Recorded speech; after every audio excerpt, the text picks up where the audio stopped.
Eto mga bossing, barkada po ni Cuadro Alas Casimero na si Rugby Boy. Pinabagsak nga po niya sa round 2 ang kanyang nakalaban na uma-idolize sa ating pambansang kamao, Manny Pacquiao. Di nga po natin nakuha ang totoong pangalan sa boksingero na ito mga bossing na nakalaban ni Rugby Boy. Nasa cage nga po sila pero pure boxing nga po ang kanilang labanan mga bossing. Sabay-sabay nating panoorin.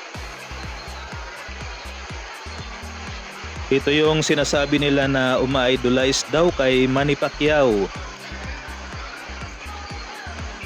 Itong nasa bandang kaliwa mga idol. Yun nakapagpatama doon si Rugby Boy.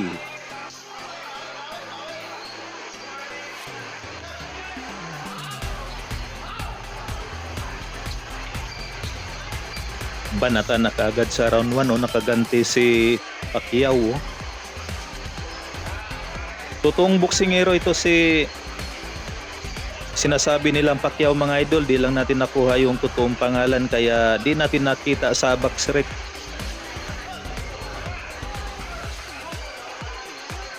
Sayang di tumama doon si Rugby Boy. Ayan pa oh.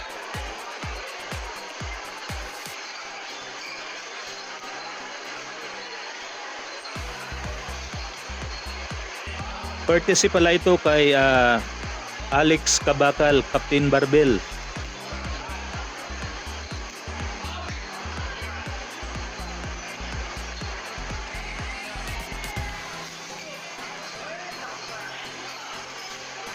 Yun, tinamaan doon si Rugby Boy. Yun pa.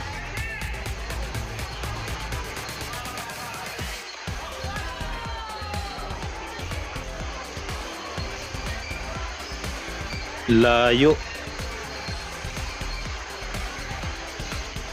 Ayun o, napaatras.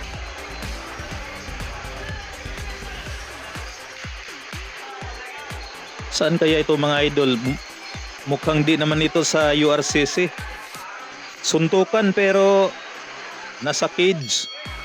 Ayun, tinamaan doon si Pacquiao. Ito naman yung kanilang round 2. Tingnan natin kung anong mangyayari dito.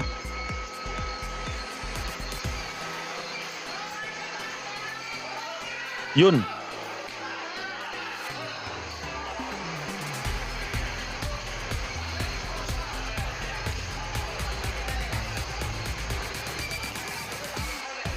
Boom! Ayun na, ayun na. Ayan na. Wala na. Tapos na. Ayun, umiikis ang paa mga idol oh.